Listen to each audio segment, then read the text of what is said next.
आविर्भाव महामहोत्सव की, गौर पूर्णिमा महामहोत्सव की, प्रभुपाद की, वैष्णव वृंद की।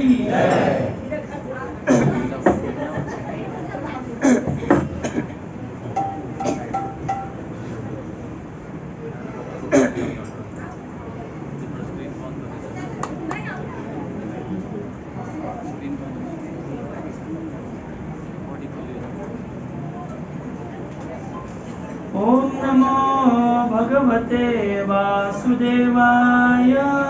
ओम नमो भगवते वासुदेवाय। ओम नमो भगवते वासुदेवाय। नारायणं नमस्कृत्य नरं चैव नरोत्तमं देवीं सरस्वतीं व्यासं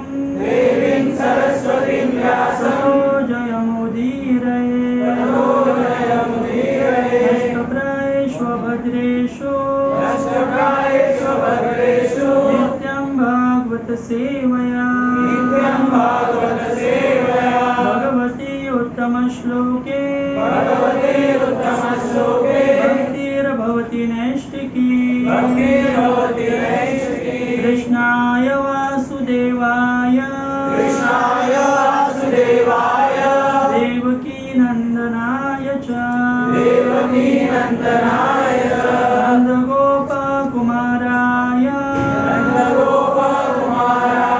गोविन्दाय नमो नमः।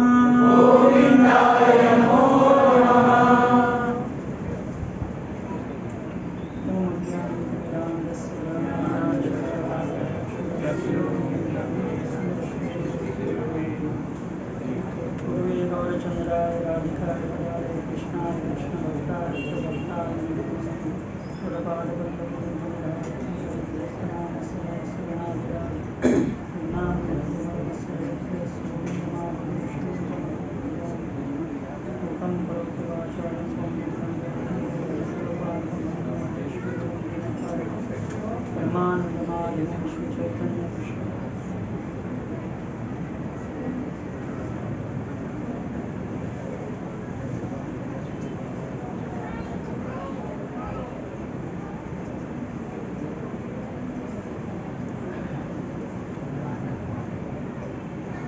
हरे कृष्णा।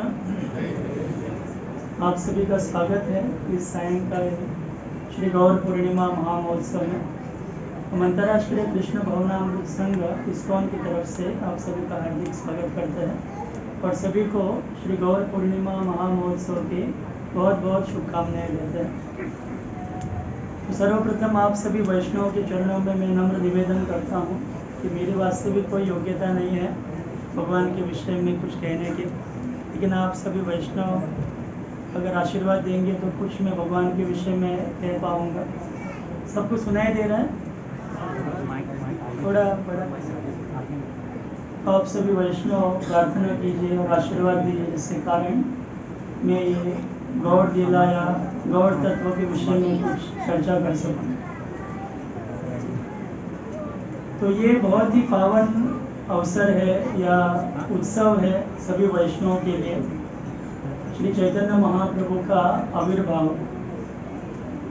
तो ये गौड़ीय वैष्णव के लिए नया वर्ष भी है, तो आप सभी को नए वर्ष की शुभकामनाएं, क्योंकि चैतन्य महाप्रभु के प्राकट्य से गौड़ीय वैष्णव के नए वर्ष की शुरुआत होती है। तो चैतन्य महाप्रभु ये भगवान के अत्यंत दयालु अवतार हैं। स्वयं श्री कृष्ण जो ब्रह्मा जी के दिन में एक बार प्रकट होते हैं, वही कृष्ण अभी 500 साल पहले प्रकट हुए। 5000 साल पहले जो प्रकट हुए थे द्वापर के अंत में, वही श्री कृष्ण केवल 536 ईयर्स 536 साल हुए चैतन्य महाप्रभु मायापुर धाम में प्रकट हुए। और उन्होंने जो वास्तविक जो प्रेम है सभी को प्रदान किया। गोलोकेर प्रेम धन हरिनाम संकीर्तन, जो अत्यंत दुर्लभ जो प्रेम है जो ब्रह्मा जी को भी दुर्लभ है, शिव जी को दुर्लभ है, ऐसा प्रेम सबको बांटा। पात्र अपात्र ना देखी स्थान, जे जहाँ पाए तहाँ करे प्रेम दान। जो कोई उनको मिला उनको उन्होंने अपना प्रेम दान किया। तो ये भगवान का अत्यंत दयालु अवतार है और इस अवतार में वे किसी का वध नहीं करते। पहले अवतार में हम देखते हैं भगवान अस्त्र शस्त्र उठाते हैं और जो असुर है उनका वध करते हैं, लेकिन इस अवतार में वो किसी का वध नहीं करते, स्वयं मार खाते हैं और दूसरे को अपना प्रेम देते हैं। मार खाए प्रेम दे दयाल तो नहीं है, इनसे ज़्यादा और दयालु कोई नहीं है। इसके लिए स्वयं मार खा के भी वो अपने शत्रु को अपना धाम देते हैं, अपना प्रेम देते हैं इसी शरीर में। तो इस प्रकार से ये भगवान का अत्यंत दयालु अवतार है। और नरसिंह पुराण में कथा आती है कि जब भगवान नरसिंह प्रकट हुए तो उनके सामने कोई आने का प्रयास नहीं कर रहा था, सभी डर रहे थे, सभी देवता दूर रह के खड़े थे, शिव जी, ब्रह्मा जी, और वो आगे नहीं आना चाहते थे क्योंकि भगवान के इतना भयावह रूप वो देख रहे थे। सिंह का रूप है, मनुष्य का शरीर है, लेकिन नख है और बहुत ही उग्र रूप है। तो देवताओं ने लक्ष्मी जी को कहा, लक्ष्मी जी भी सोच रहे थे कि मेरे पति नहीं हो सकते क्योंकि मेरे पति तो शांत स्वभाव के हैं, तो मैं तो यकीन नहीं कर रही हूँ कि मेरे पति हैं। तो आखिर में प्रहलाद जी को कहा कि आपके कारण भगवान ने अवतार लिया है, तो आप जाके उनको शांत कीजिए। तो प्रहलाद महाराज भगवान की स्तुति करते हैं, उनको माला अर्पण करते हैं। तो नरसिंह भगवान शांत होते हैं और प्रहलाद को चाटने लगते हैं। तो प्रहलाद महाराज इतना सुख का अनुभव करते हैं कि भगवान सोचते हैं, नरसिंह भगवान, कि मैं भी इतना आनंद अनुभव नहीं कर रहा हूँ, इतना ही प्रहलाद मेरे गोद में बैठ के आनंद का अनुभव कर रहा है। तो नरसिंह भगवान के मन में एक इच्छा जागृत होती है कि मुझे भी गोद में बैठना है, लेकिन इस अवतार में तो संभव नहीं है क्योंकि इस अवतार में खंबे से मैं प्रकट हुआ हूँ। तो मेरे माता पिता एक प्रकार से खंबा है, तो मुझे माता पिता को स्वीकार करना पड़ेगा किसी भक्त को, जिसके कारण मैं वात्सल्य रस का अनुभव कर सकूँ। तो ये इच्छा जागरूक होने के बाद सत्य युग में जब नरसिंह भगवान प्रकट हुए, तो आगे त्रेता युग में जब भगवान राम प्रकट हुए तो वही नरसिंह भगवान राम के रूप में प्रकट हुए और वे दशरथ महाराज की गोदी में बैठे। तो वात्सल्य भाव है, जो पुत्र अपने पिता पे किस प्रकार से प्रेम करता है, वो प्रेम का अनुभव वो उस अवतार में उन्होंने किया। तो भगवान राम ने भी अनेक लीलाएं की। तो जब वो दंडकारण्य में थे तब वहाँ पर अनेक ऋषि थे, करीब करीब 15,000। तो वे सब भगवान को जब उन्होंने देखा, भगवान का सुंदर रूप का दर्शन किया, तो वो सभी ऋषि मुनि सोचने लगे कि भगवान से प्रार्थना करने लगे कि हमने अनेक वर्ष तपस्या की है और हमारी अभी एक ही इच्छा है आपसे कि आप हमें पत्नी के रूप में स्वीकारें। तो भगवान के सामने समस्या हुई, वो बोलने लगे कि मेरी तो इस अवतार में एक पत्नी व्रत मैंने लिया है, लेकिन ये इच्छा मैं आपके अगले अवतार में तो पूर्ण करूँगा। तो जब नरसिंह भगवान की एक इच्छा थी कि वो वात्सल्य रस का अनुभव करना चाहते थे, वहीं पर भगवान रामचंद्र की दो इच्छा जागृत हुई। एक तो उनको ये सभी जो ऋषि थे उनको पत्नी के रूप में उन्होंने, जब श्री कृष्ण के रूप में प्रकट हुए तब उनको सबको उन्होंने स्वीकारा। पहले तो गोपियों के रूप में उनको स्वीकारा, 16,000 गोपियाँ, और वही आगे चल के द्वारका की जो रानियाँ हैं वो भी उनका विस्तार स्वरूप है। तो उनके साथ उन्होंने ये जो माधुर्य रस है या ऐश्वर्य रस का आदान प्रदान किया। तो भगवान राम ने जब लीला की तो वानरों को लेके उन्होंने समुद्र के ऊपर सेतु बांधा, लेकिन वहाँ पर उन्होंने साक्ष्य रस का अनुभव नहीं किया। जो भी आते थे भगवान राम के चरणों में गिरते थे, कोई उनको आलिंगन नहीं दे पाता था। तो भगवान राम ने सोचा कि ये जो साक्ष्य रस है इसका भी अनुभव मैं अभी नहीं कर रहा हूँ, तो मैं जब अगला अवतार लूँगा तो ये साक्ष्य और माधुर्य इन दोनों रसों का अनुभव मुझे करना है। तो द्वापर में वही राम जो कृष्ण जो मूल पूर्ण पुरुषोत्तम है वो स्वयं भगवान द्वापर में प्रकट हुए और उन्होंने उस अवतार में सभी जो रस है, खास करके जो सख्य रस, माधुर्य रस, वात्सल्य रस, इसका सबका आस्वादन किया। तो भगवान श्री कृष्ण ने अनेक लीलाएं संपन्न की वृंदावन में और द्वारका में, मथुरा में। और ये सब लीला जब उन्होंने संपन्न की, उनके मन में 3 इच्छाएं जागृत हुई। तो 3 इच्छाएं कौन सी थी? कि वो इच्छा थी, प्रथम इच्छा की मेरी जो सभी भक्त है उनमें जो गोपियाँ जो श्रेष्ठ है और सभी गोपियों में श्रीमती राधा रानी जो है वो अत्यंत श्रेष्ठ मेरी भक्त है और वो मुझे जो प्रेम देती है, राधा रानी का जो प्रेम है मेरे प्रति, उस प्रेम की महिमा को मुझे आस्वादन करना है। ये इच्छा भगवान श्री कृष्ण के हृदय में उदित हुई। दूसरी इच्छा उनके मन में उदित हुई कि मेरे में ऐसे कौन से गुण है जिससे राधा रानी मेरे पास या मुझसे आकर्षित होती है। तो ये दूसरी इच्छा उनकी थी। और तीसरी उनकी इच्छा जागृत हुई कि मेरे आदान प्रदान से राधा रानी को कौन सा अवर्चनीय सुख मिलता है, इतना जो परम आनंद मिलता है वो किस प्रकार से वो आस्वादन करती है। ये तीसरी इच्छा भगवान श्री कृष्ण के मन में जागृत हुई। तो ये 3 इच्छाएं लेके भगवान चैतन्य महाप्रभु के रूप में कलयुग में प्रकट होते हैं और ये इच्छा उन्होंने ये अवतार में पूर्ण की और साथ में वो दूसरों के साथ इन्होंने ये सभी प्रेम अपना बांटा है। तो भगवान अनंत जीवों के साथ अपनी जो अनंत इच्छा है प्रेम देने की वो बांट रहे हैं इस अवतार में। तो ये हमारा बहुत ही बड़ा सौभाग्य है कि हम इस दौरान हमारा जन्म हुआ है। केवल 500 या थोड़े अधिक वर्ष हुए भगवान प्रकट हुए।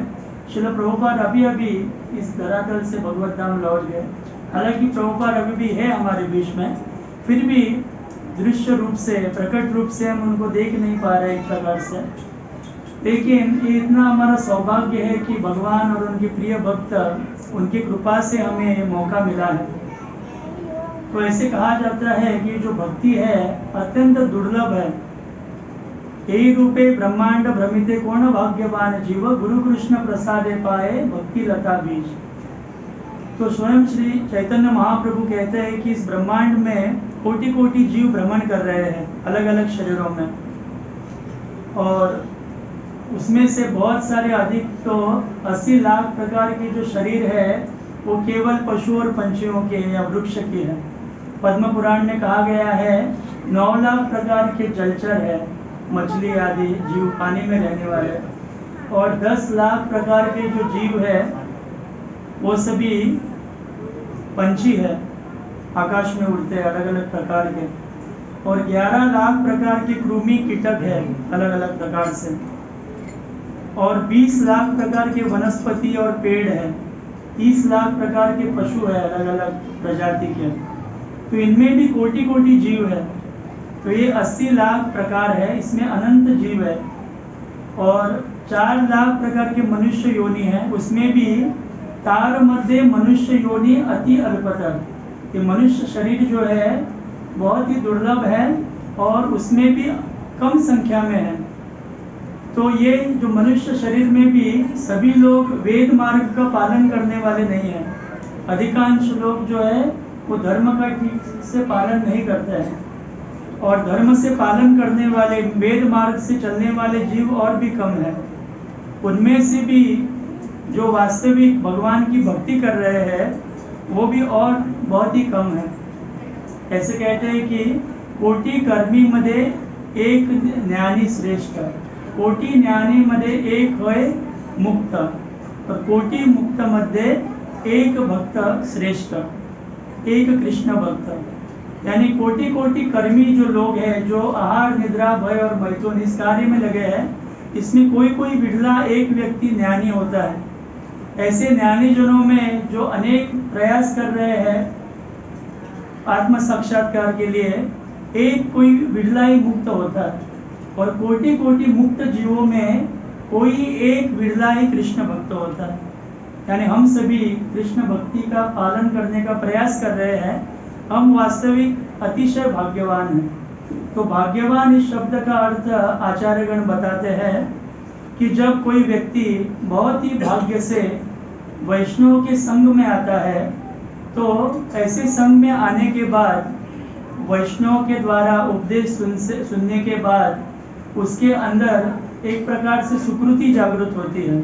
इसको अति भाग्य न कहा गया है। जब वो ऐसे उपदेश पालन करने लगता है तो उसका भाग्य बदल जाता है, वो भगवान की तरफ मुड़ जाता है। तो हम सभी का इतना सौभाग्य है कि हम श्रील प्रभुपाद और वर्तमान आचार्य है, इनकी कृपा से हमें ऐसा दुर्लभ संग मिला है जो हमें सबसे बड़ा जो उपहार है दे सकता है।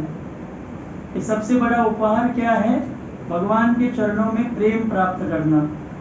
तो ये जो प्रेम है, कोटि कोटि ज्ञानी जन, अनेक लाखों करोड़ों वर्ष योगी जन प्रयत्न करते हैं भगवान के चरण कमल के नख के प्रकाश या ज्योति का दर्शन करने का, तो बहुत बार असफलता उनको मिलती है।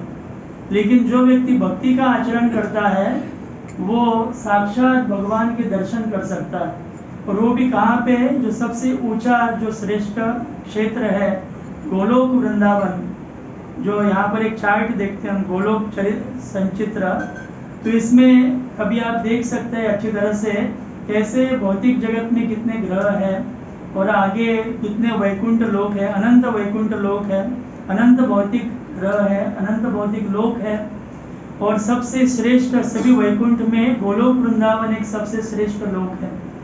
तो वहाँ पर पहुँचना इतना आसान नहीं है। लेकिन अगर कोई व्यक्ति इस कलयुग में इस हरे कृष्ण महामंत्र का जप कीर्तन करता है तो वो सबसे ऊंचे स्थान पे जा सकता है, गोलोक वृंदावन में। तो श्री कृष्ण चैतन्य चरितामृत में उनका भाव व्यक्त किया है कृष्णदास कविराज गोस्वामी ने। वो कहते हैं कि सकल जगत मोरे कोरे विधि भक्ति, विधि भक्ति पाएते नाई, विधि भक्ति ब्रज भाव पाएते नाई शक्ति। तो इसका अर्थ है सभी लोग नहीं करते हैं, लेकिन करोड़ों में कोई व्यक्ति भगवान का ऐश्वर्य में भगवान की सेवा करते हैं कि भगवान स्वामी है, हम उनके सेवक हैं, उनके दास हैं। तो ये ऐश्वर्य भाव है। उस भाव में भगवान का आलिंगन नहीं करते हैं, लेकिन उनको प्रणाम करते हैं, उनकी स्तुति करते हैं। तो ऐसे जो भक्त है वो वैकुंठ में भगवान की सेवा करते हैं। लेकिन ये जो गोलोक वृंदावन का जो रस है या भाव है, वहाँ पर विधि भक्ति से पहुँच नहीं सकते हम। वहाँ पर ये जो विशेष ये मंत्र है हरे कृष्ण महामंत्र, इसके द्वारा हम गोलोक वृंदावन में प्रवेश कर सकते हैं। वहाँ पर भगवान के साथ हम खेल सकते हैं, उनके साथ खा सकते हैं, उनके साथ विश्राम कर सकते हैं, झूला झूल सकते हैं, अलग अलग प्रकार से लीला हम भगवान के साथ कर सकते हैं, उनको आलिंगन दे सकते हैं। हमारा झूठा जो गोप है, गोप का झूठा भगवान खाते हैं। सोचिए, जो भगवान को स्तुति करके शुद्ध रूप से अर्पण किया जाता है तो भी कभी कभी वो स्वीकार नहीं करते, लेकिन वृंदावन में गोपों का जो उच्छिष्ट है भगवान स्वीकार करते हैं। या गोपियाँ भगवान को कहते हैं कि आप थोड़ा नाच के दिखाओ, आपको मैं माखन दूंगी। तो ये जो भाव है ये ब्रज भाव है। तो ये भाव तक हम पहुंच सकते हैं इस महामंत्र के द्वारा। तो हमारा बहुत ही बड़ा सौभाग्य है कि हमें ये सब प्राप्त हुआ है।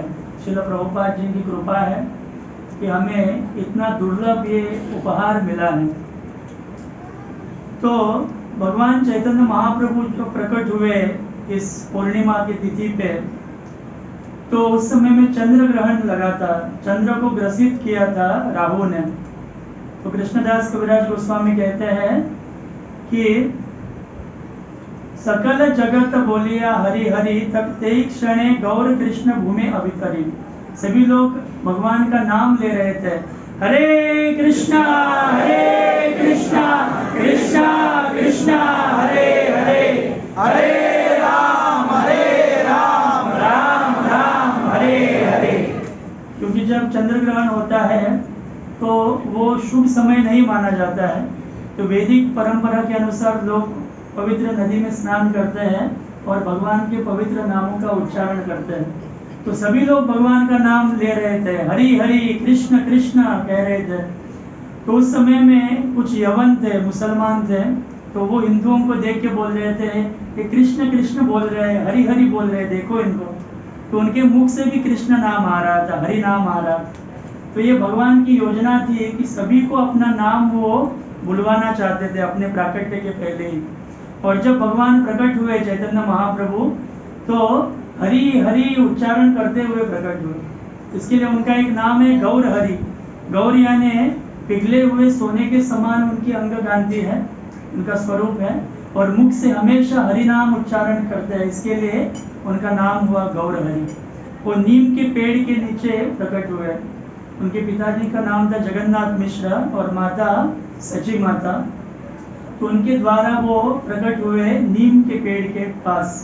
इसके लिए जो सीता देवी थी अद्वैत आचार्य की पत्नी, उन्होंने उनका नाम रखा निमाई। तो निमाई का अर्थ है जो नीम के पेड़ के नीचे प्रकट हुए। और नीम वृक्ष की खासियत होती है कि वो भूत पिशाच को भगा सकते हैं। इस प्रकार से चैतन्य महाप्रभु का नाम हुआ निमाई, यानी जो कलयुग में हम ये जो माया रूपी पिशाच से ग्रसित है, तो भगवान का जब हम नाम लेते हैं निमाई निमाई निमाई, हमारा सब जो भूत पिशाच है ये सब माया हमको छोड़ के भाग जाते हैं।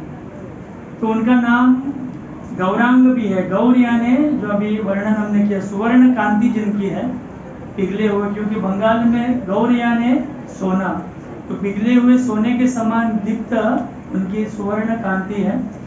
और विश्वम्भर उनका नाम हुआ, जो पूर्ण विश्व का भरण पोषण करते हैं। तो उनके जो नाना थे नीलांबर चक्रवर्ती, उन्होंने उनका नाम रखा विश्वम्भर, यानी जो सर्व विश्व का भरण पोषण करते हैं।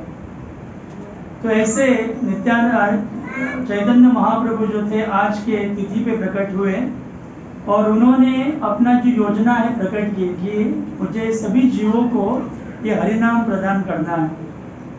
तो उन्होंने जब बचपन में कभी रोते थे, तो आस पड़ोस की जब महिला कृष्ण नाम उच्चारण करते थे, हरे कृष्णा कृष्णा कृष्णा हरे हरे, हरे राम राम राम हरे हरे, तो चुप हो जाते थे। और जब महिला जब बोलना बंद करती थी महामंत्र, तो निमाई बालक फिर से रोने लगते थे। फिर से जब माताएं महामंत्र का उच्चारण करते थे, हरिनाम का उच्चारण करते थे, तो निमाई प्रसन्न होते थे, शांत होते थे। तो इस प्रकार से ये भगवान की योजना है कि वो कलयुग में एक हार लेके आते हैं अपने साथ, जो 32 अक्षर इसमें है। जैसे फूल है यहाँ पर, ऐसे 32 अक्षर है और 16 नाम है। तो ये हार कौन सा है? हरे कृष्ण महामंत्र का हार लेके आते हैं, और सभी जीवों के गले में डालने के लिए भगवान आतुर है। सभी जीव को पीछे लगते हुए वो हार लेके जा रहे हैं, सभी जीवों के पीछे। जीवात्मा जो है भगवान से विमुख होके, उनके तरफ न देखते हुए, माया की तरफ देखते हुए माया के पीछे पीछे दौड़ रहा है। और चैतन्य महाप्रभु और नित्यानंद प्रभु जो कृष्ण और बलराम है, अपने हाथ में हार लेके जीवों के पीछे पीछे दौड़ रहे हैं कि कृपा करके ये पहनो, ये धारण करो, जिससे आपको परम संतोष मिलेगा, परम आनंद की प्राप्ति होगी। तो ये हार लेके भगवान आए हम सभी के लिए, ये जो प्रेम धन लेके आए हैं, जिससे हम वास्तविक पूर्ण रूप से सुखी हो सकते हैं। इस भौतिक जगत में सभी जीव जो है 3 तापों से त्रस्त है। बहुत तकलीफ जीवों को है, आदि दैविक, आदि भौतिक, आध्यात्मिक तकलीफ है। अभी हम देखते हैं रशिया और यूक्रेन युद्ध चल रहा है, तो एक जीव दूसरे जीव को दुख दे रहा है, इसको आदि भौतिक कहा गया है, आदि भौतिक क्लेश। आध्यात्मिक क्लेश यानी मन और शरीर के रूप में हमें तकलीफ होती है। कभी मन ठीक नहीं रहता, कभी पागलपन का दौरा पड़ता है, या शारीरिक अनेक प्रकार के रोग इस शरीर में होते हैं, यह आध्यात्मिक क्लेश है। और आदि दैविक क्लेश यानी जैसे अभी जापान में भूकंप हुआ, कभी सुनामी भी हो सकती है बोल रहे हैं, तो ये देवताओं के द्वारा दिया गया क्लेश है। तो ये सभी प्रकार के क्लेश जीवात्मा इस भौतिक जगत में भोग रहा है। लेकिन ये कलयुग का इतना बड़ा सौभाग्य है, इसके लिए कहा गया है श्रीमद् भागवत में, कलेर दोषी निधे राजन अस्ति एको महान गुणा कीर्तनादेव कृष्णस्य मुक्त संग परम व्रजेत। ये कलयुग जो है दोष का सागर है, दोष ही दोष इस कलयुग में है, लेकिन एक महान गुण है, वो कौन सा है? कीर्तनादेव कृष्णस्य, हरे कृष्णा कृष्णा कृष्णा हरे हरे, हरे राम राम राम हरे हरे। तो जो व्यक्ति भगवान के नाम का कीर्तन करता है, कीर्तन एव कृष्ण से कहा गया है। एव यानी केवल, केवल कृष्ण का कीर्तन। ऐसे नहीं कहा गया कि और किसी देवताओं का कीर्तन और किसी व्यक्ति का कीर्तन, कृष्ण कीर्तन। कीर्तनाद एव कृष्णस्य मुक्त संग परम व्रजेत। सभी प्रकार के दोषों से मुक्त होके व्यक्ति भगवान के परम धाम को प्राप्त कर सकता है। भले इतने दोष क्यों ना हो इस कलयुग में, लेकिन अगर कोई व्यक्ति ये अत्यंत सुलभ और अत्यंत शक्तिशाली मार्ग का अवलंब करेगा तो निश्चित भगवान की प्राप्ति उसे हो सकती है, सर्वश्रेष्ठ लोक में वो जा सकता है। तो ये सौभाग्य हमें बढ़ाना है। कितना समय दो? समय का अभाव है, समय बहुत जल्दी निकलता है। हो गया ना समय? 10 मिनट। ओके। तो हम चैतन्य महाप्रभु की जो 9 शिक्षाएं हैं, श्रील भक्तिविनोद ठाकुर ने एक ग्रंथ लिखा है, श्री चैतन्य महाप्रभु का जीवन और उनकी शिक्षाएं। तो ये सभी शिक्षाएं जो है वास्तविक जो चैतन्य महाप्रभु ने सनातन गोस्वामी या श्रील रूप गोस्वामी, सार्वभौम भट्टाचार्य, प्रकाशानंद सरस्वती, इन सभी को जब शिक्षाएं दी थी, ये सभी शिक्षाओं का सार ये 9 शिक्षा में है। तो पहली शिक्षा चैतन्य महाप्रभु की है कि श्री कृष्ण परम ईश्वर पूर्ण पुरुषोत्तम भगवान है। ये पहली शिक्षा भक्तिविनोद ठाकुर देते हैं। चैतन्य महाप्रभु की पहली शिक्षा कौन सी है? कि श्री कृष्ण पूर्ण पुरुषोत्तम स्वयं भगवान सर्वश्रेष्ठ है। दूसरी शिक्षा है श्री कृष्ण अचिंत्य शक्ति से युक्त है। भगवान की जो शक्तियां हैं वो अचिंत्य है। तो हम सभी इसका व्याख्या करेंगे तो समय लग सकता है, लेकिन शॉर्ट में मैं करूंगा। तो भगवान श्री कृष्ण सभी के ईश्वर है। ब्रह्मा जी कहते हैं ईश्वर परम कृष्ण सच्चिदानंद विग्रह अनादिरादिर गोविंद सर्व कारण कारण। ब्रह्म संहिता में ब्रह्मा जी जब भगवान की स्तुति करते हैं वो कहते हैं भगवान श्री कृष्ण परम ईश्वर है, सच्चिदानंद विग्रह अनादिरादिर गोविंद सर्व कारण कारण। वो सबके आदि है, सबसे पहले वो थे और सब उनके बाद जन्मे हैं। सर्व कारण कारणम, सर्व कारणों के कारण भगवान श्री कृष्ण है। तो उनकी अचिंत्य शक्तियां हैं। अचिंत्य का अर्थ चिंतन के परे। जैसे हम देखते हैं गाय जो है घास खाती है और उसके बदले में हमें दूध देती है। तो अगर कोई मशीन में अगर हम घास डालेंगे तो दूसरे साइड से दूध नहीं निकलेगा, लेकिन भगवान की योजना देखिए कि गाय के मुख में घास जाता है और दूध हमें वो प्रदान करती है। तो उसी प्रकार से हम देखते हैं इस भौतिक जगत में जितने ग्रह है वो सभी ग्रेविटेशनल फोर्स हम बोलते हैं, गुरुत्वाकर्षण शक्ति से तैर रहे आकाश में, लेकिन वो ही भगवान की शक्ति है। अनंत शेष के रूप में भगवान अपने मस्तक पे ब्रह्मांड धारण करते हैं, कोटि कोटि, और सभी ब्रह्मांड इस प्रकार से दिखते हैं जैसे राई का दाना हो छोटा सा। इस प्रकार से उनका विशाल रूप है। तो अनंत शेष जो है भगवान श्री कृष्ण के अंश है, जिसको कला कहते हैं। तो ये भगवान की अचिंत शक्ति का प्राकट्य है। ऐसे अनंत अचिंत शक्तियां भगवान की है। तीसरी शिक्षा चैतन्य महाप्रभु की है कि श्री कृष्ण रस के सागर अथवा प्रेम सागर है। तो जो 5 रस है, शांत रस, दास्य रस, वात्सल्य रस, माधुर्य रस, और कौन सा है? साक्ष्य रस। तो ये 5 रस जो है इसके सागर, यानी इन रसों में भक्तों के साथ भगवान आदान प्रदान करते हैं। तो हम देखते हैं लीलाओं में भी किस प्रकार से भगवान गोपों के साथ खेलते हैं और गोपियों के साथ लीला करते हैं, यशोदा माता के साथ अलग अलग प्रकार से लीला करते हैं। तो ये सभी रसों के सागर भगवान हैं। हम भी भगवान से जुड़े हैं इस रस के द्वारा। हर एक जीव भगवान के साथ इन 5 रसों से जुड़ा हुआ है। जब हम पूरी तरह से शुद्ध होते हैं, हमें पता चलता है कि किस रस से हम भगवान से जुड़े हैं। तो ये पता करने का मार्ग है भगवान की भक्ति। ये जो साधना भक्ति है जिसमें श्रवण कीर्तन प्रमुख है, तो ये जब हम करेंगे, जो नवविधा भक्ति करेंगे, उसमें भी श्रवण कीर्तन जब हम करेंगे, तो धीरे धीरे जब हृदय शुद्ध होगा, तब हमें भगवान के साथ जो हमारा नित्य संबंध है उसका अनुभव होगा। तो श्री कृष्ण रस के सागर है, ये तीसरी शिक्षा है। चौथी शिक्षा है, हम सब भगवान के विभिन्न अंश हैं। तो हम सभी जीव जो है भगवान के विभिन्न यानी विभक्त हुए अंश हैं। तो भगवान के जो अनंत शक्तियां है उसमें से भगवान के जो स्वयं अंश है उसको स्वांश कहा गया है। जो अनंत विष्णु अवतार है वैकुंठ में, ये सभी भगवान के स्वांश अवतार है। और हम सभी जीव भगवान की तटस्थ शक्ति है जिसको विभिन्न अंश कहा गया है। तो हमारा और भगवान का नित्य संबंध है। भगवान हमारे स्वामी हैं और हम उनके नित्य दास हैं।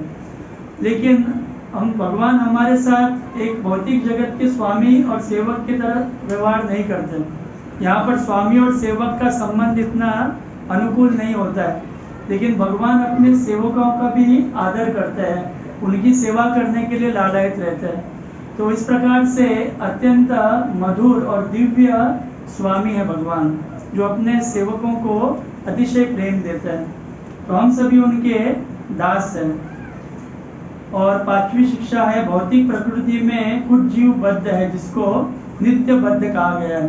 तो हम सभी नित्य बद्ध है क्योंकि अनादि काल से इस भौतिक जगत में हम दुख भोग रहे हैं। अलग अलग शरीर में भ्रमण कर रहे हैं, कभी पशु के, कभी पंछी के, कभी मछली के, कभी पेड़ के, कभी मनुष्य के, कभी देवता के, कभी असुर के।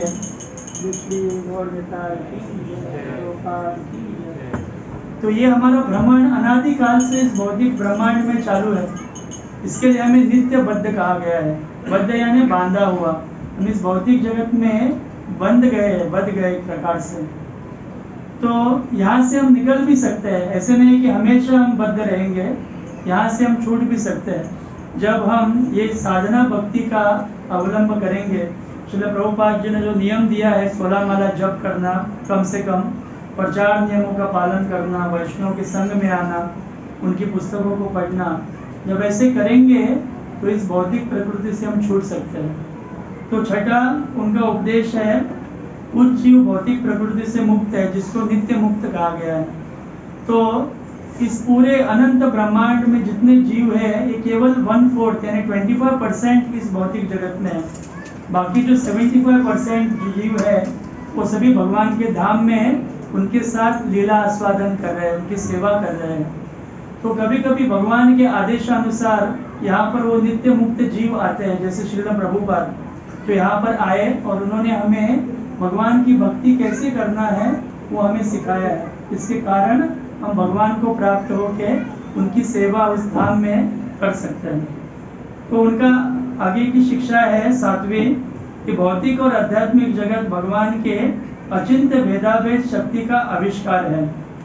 तो ये दोनों जो जगत है, आध्यात्मिक जगत और भौतिक जगत, ये भगवान की शक्तियाँ है। जैसे उदाहरण प्रभुपाद देते हैं कि जो इलेक्ट्रिसिटी है वो कूलर को भी इलेक्ट्रिक सप्लाई देती है और जो हीटर है उसको भी देती है। जब कूलर को देती है तो ठंडापन महसूस होता है और हीटर को देने से उष्णता, गर्म अनुभव होता है। तो शक्ति एक ही है लेकिन 2 प्रकार से कार्य करती है।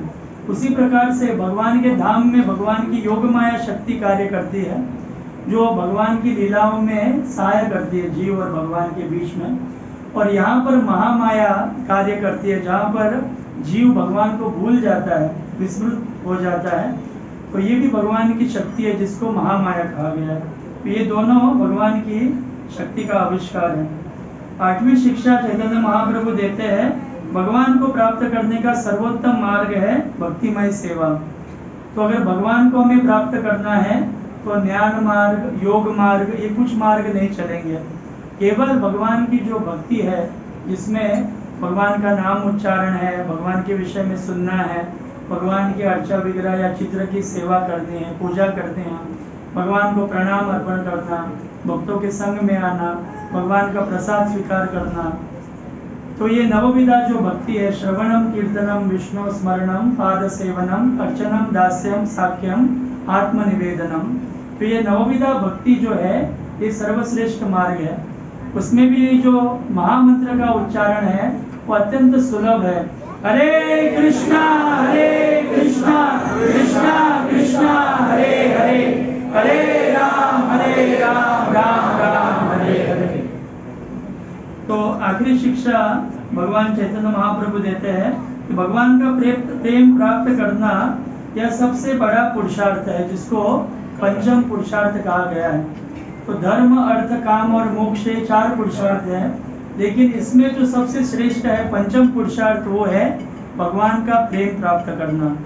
तो ये प्रेम हमें भगवान लेके आए हैं चैतन्य महाप्रभु ये महामंत्र के रूप में। गोलोकेर प्रेम धनम, ये जो प्रेम है हमको सबको उन्होंने दिया है, तो इसका हमें पालन करना है। तो अंत में मैं यही कहना चाहूँगा कि जो 3 तत्व है, संबंध, अभिधेय और प्रयोजन, तो ये शास्त्र में 3 तत्व बताए गए हैं। तो संबंध यानी भगवान के साथ हमारा जो नित्य संबंध शास्त्र में बताया गया है, और प्रयोजन यानी कृष्ण प्रेम की प्राप्ति। लेकिन अगर हमें संबंध और प्रयोजन हम जानते हैं, लेकिन अगर अभिधेय जो है भगवान की प्रेममय सेवा या भक्ति, जिसको अभिधेय कहा गया है, वो अगर हम नहीं करेंगे तो ये दोनों तत्व जानने से हमारा लाभ नहीं हो सकता। तो अगर हमें हमारा परम हित करना है तो हमें जो अभिधेय है यानी भगवान की सेवा करना, भगवान के नामों का जप करना, सत्संग में आना, इसको अभिधेय कहा गया है। इसको अवश्य करना होगा, जिसके कारण हमारा जो वास्तविक जो हितकारक या श्रेय है वो हमें प्राप्त हो सकता है। तो यहाँ पर मैं रुकना चाहूँगा। आपका बहुत बहुत धन्यवाद, आप यहाँ पर उपस्थित हुए और शांति से आपने श्रवण किया। हरे कृष्णा। प्रेमावतार श्री चैतन्य महाप्रभु की जय, और पूर्णिमा महामहोत्सव की जय, श्रील प्रभुपाद की जय, अनंत कोटि वैष्णव वृंद की जय। हरे कृष्णा कृष्णा कृष्णा हरे हरे, हरे राम